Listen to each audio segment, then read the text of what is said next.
to speak up, just do something like that, okay? I can almost see what we're doing. We are going to go to Mark chapter 8. If you're using the church Bible, it's on page 1400 and something, about 2/3 of the way through. While you're turning there in Mark 8, I want to ask a question, and that is, do you find that what the Bible asks you to believe is just simply unbelievable for you? Why are there things in there that we may feel like, well, I'm supposed to believe it because it's in the Bible, but in our hearts, it's like, wait, I don't get it. That doesn't make any sense. And the great thing about how the Bible was written and what we're going to see here in the account of the disciples and Jesus is that these disciples are no different than you and me. I mean, a couple thousand years removed, but it doesn't really portray them in the most flattering manner. God allowed the Bible to show that people didn't understand, they misunderstood, and they just didn't get it. And it wasn't until after the resurrection of Jesus from the grave that the disciples said, then they understood what was written. Then they understood what he meant. So, as a believer, don't ever be afraid to come to God with your why questions or how come questions. You know, we may not get all the answers in this lifetime, but God came down as a person so that we could relate to him. We can't relate to some spiritual force thing. You know, how the force be with you. That's really a degradation to Almighty God, because if he's a force, then it's all going to be about how do I get some of that power from him? How do I, keep on good terms with him? But Jesus came down as a man to show you that he can relate with us. It's simply amazing. God could have done a million different things to redeem us, but he decided to come down as a man so that you and I, just like the 12 and the other disciples and followers, could say, yep, I made that mistake. Yeah, I thought this was it. But the big prayer here you're going to see is that God is the only one who can truly open your eyes and your ears to a point of understanding. It's not anything to do with your education or how good a person you've been. See, and nothing in the Bible, I'm glad it has nothing to do with my example in my life. Should my example in my life account for something? Oh, you bet it should. But the Bible puts Jesus Christ as the center, and that's who we listen to and who we follow. So, maybe we can believe some of those unbelievable things. Mark chapter 8. We think about Christianity as, okay, now, if I'm a Christian, I'm supposed to do this, or I'm supposed to be this way. People say, well, you're supposedly a Christian, how come you don't, blah, blah, blah. But it's not about, the Bible isn't about you. It's about God and his plan and what he's done for you. Not what you are going to do for him, but what he's already said that he has done for you. And only through a spiritual eye-opening and ear-opening is it going to make any sense to us. So I pray that God will give us an understanding today of what he's really giving across. We're going to see a couple of miracles here, and the miracles that Jesus does are not haphazard. He didn't just do them on the spur of the moment. They all had a reason behind it. All right, remember in the first part of Mark chapter 8, Jesus had fed the 4,000, and they had all those baskets, those laundry hamper sized left over, 7 of them.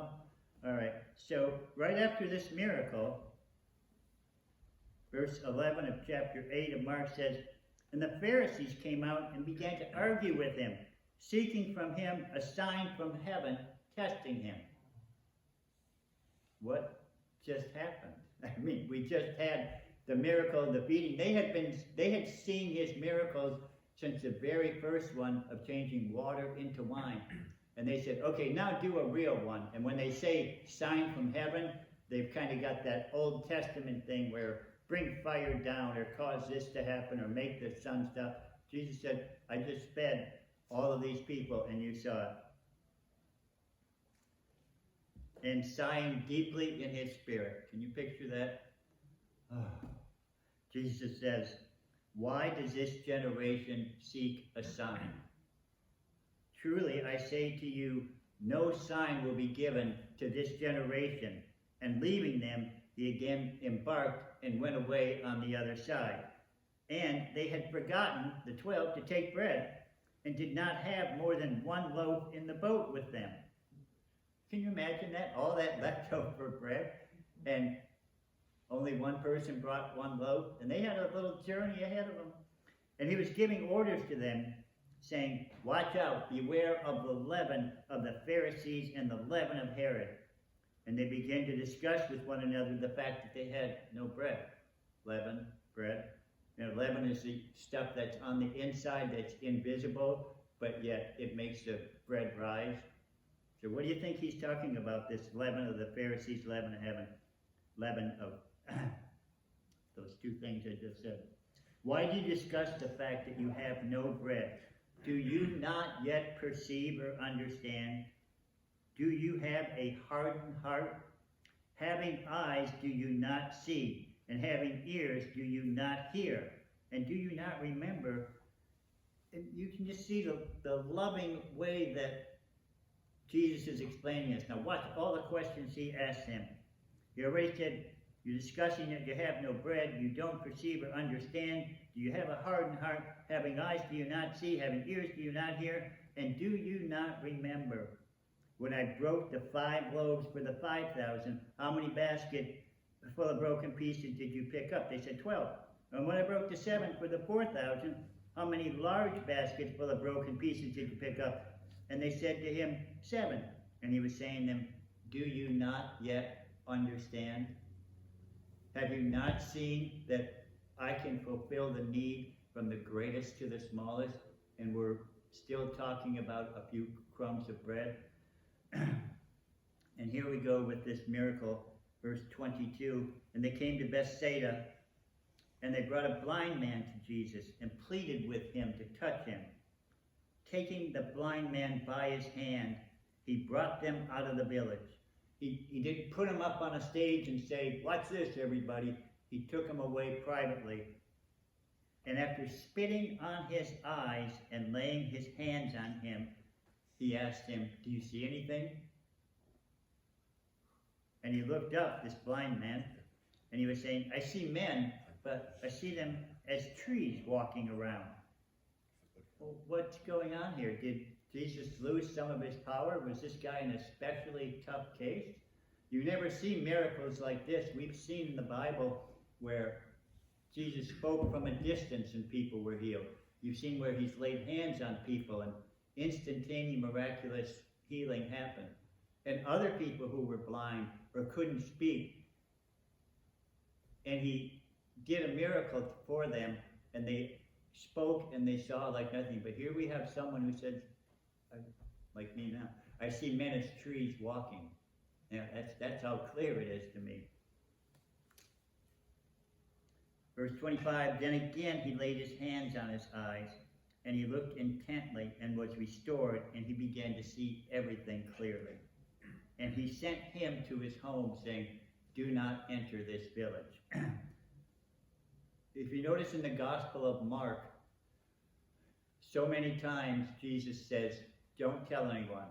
Don't tell anyone what you saw. Don't tell anyone what happened. Because if you remember, in the other Gospels, John chapter 6, after one of the feedings, when the people saw the bread and they were there the next day waiting for breakfast after they just had dinner, and it said they wanted to take him by force to be a king.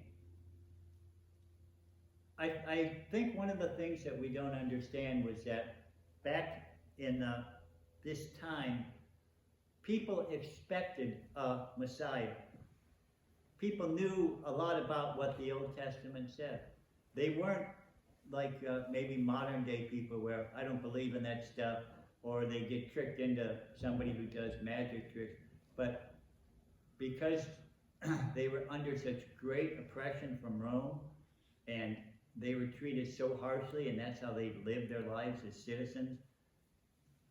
They were longing for a Redeemer and a Messiah, and they wanted to know, when is he going to come? Because we know that the first thing he's going to do is free us from this captivity of having to live under this rule.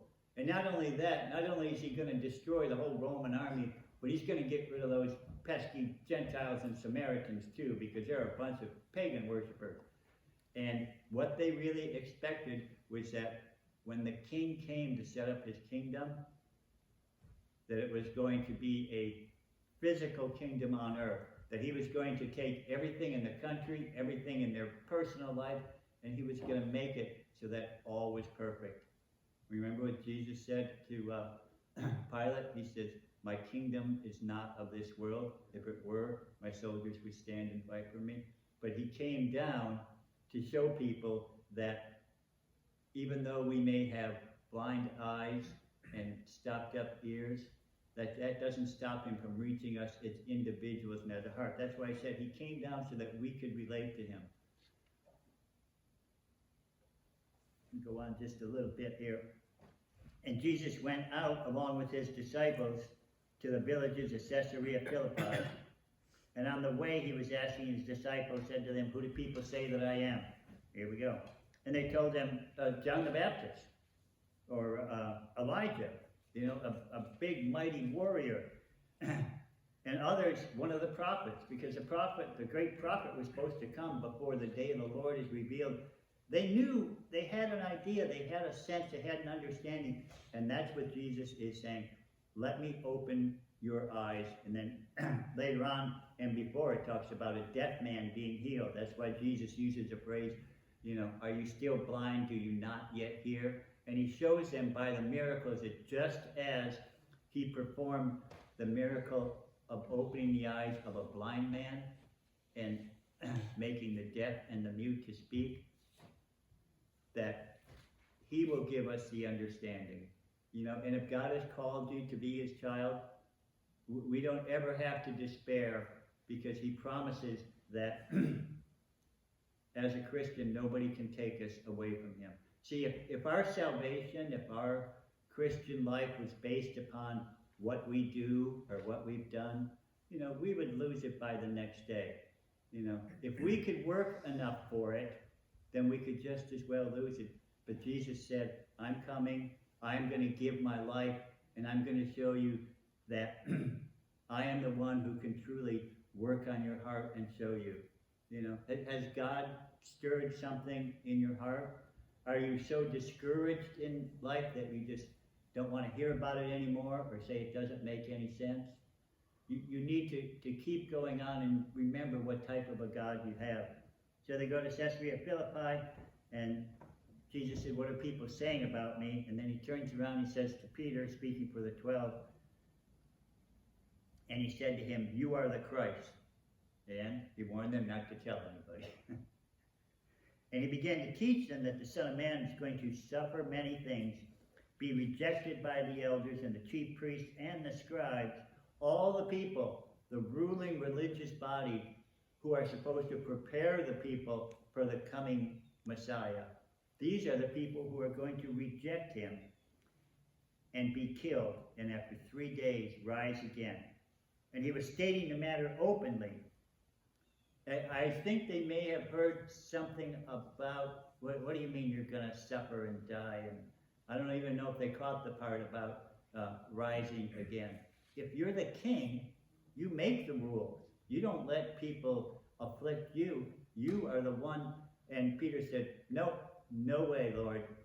This is not going to happen. You're the king. You've got this. You're the Messiah, all right. You're the Lord. But you don't understand how things work in this day and time. You're going to go in there and you're going to march triumphantly. People are going to cheer you. We're going to take over the country. And James and John say, and by the way, can I sit on your right hand and can he sit on your left hand? And, you know, are we going to get paid back for all this stuff we're giving up? And, you know, it's all a personal thing. And Jesus is saying, no, it's not a physical kingdom. Just like the disciples did not have a complete understanding of who Jesus was, it's like the blind man. when his eyes were first opened, he saw something, he could identify things, but it wasn't clear. And you see the rest of the Gospels, Jesus, he's teaching this book of Mark is great because it's Jesus teaching and training his disciples. And it's so baffling to me because you read this through and it's like they didn't get it, they misunderstood, and Jesus is said, no, you still follow me. And even when he was crucified, what happened? Everybody scattered. And yet these are the same people he entrusted, his power to. And it's because of the 12 that you and I have got a knowledge of him today. Can I just show you in Matthew 23, I believe it is. I want you to get an idea of how dangerous some of this, what they call the leaven of the Pharisees, is. And why false religion, Matthew is before Mark, Matthew 23, and what it does to people. If you've been taught something that is wrong about Jesus Christ, if you've been taught that God is a vengeful person who's going to get you every time you do something wrong, if you've been taught that you haven't done enough of this in your life, therefore God's not going to pay any attention to you, or God's not going to heal you, you can go through so much unnecessary heartache. This is what was being taught back then. This is how, well, it's just the whole chapter. I'll just start over here. Matthew 23:13, talking about the leaven, the poison, the influence of this. Why the Pharisees and the scribes and the Herodians, why they were so incensed against Jesus. They wanted some of that power. And Jesus didn't come to them. He came to fishermen and terrorists and tax collectors. He ate with, they said, he eats and drinks with sinners. Jesus doesn't put a qualifier on it of who he saves. Matthew 23:13, he says, woe to you scribes and Pharisees, hypocrites. That's a nice word, huh? You shut off the kingdom of heaven from people, for you do not enter in yourselves, nor do you allow those who are entering to go in. Woe unto you, scribes and Pharisees, hypocrites, hypocrites, hypocrites, hypocrites. He goes on and on. You devour widows' houses. And for a pretense, what are you doing? You make long prayers. Therefore, you're going to receive greater judgment. Did the Pharisees and the scribes look like a bunch of criminals? No. Not only were they physically dressed, but their outward appearance was the most pious, the most religious, the holiest one of them all, And you'll see later on in the Gospels where the disciples said to Jesus after he does some of this, saying, did you know that you offended the Pharisees?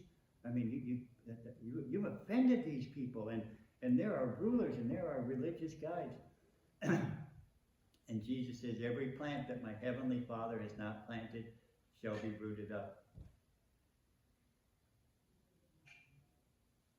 I want to put it in the strongest possible terms that false religion and false teaching and making the Bible say what you want to say does not go good in the sight of God. He made it so that it says, like in John chapter 20, it says, these things are written so that you believe in the name of the Son of God. And later on in 1 John, he says, and in me you will have life. Go just a few pages over, Matthew chapter 11, while we're over here.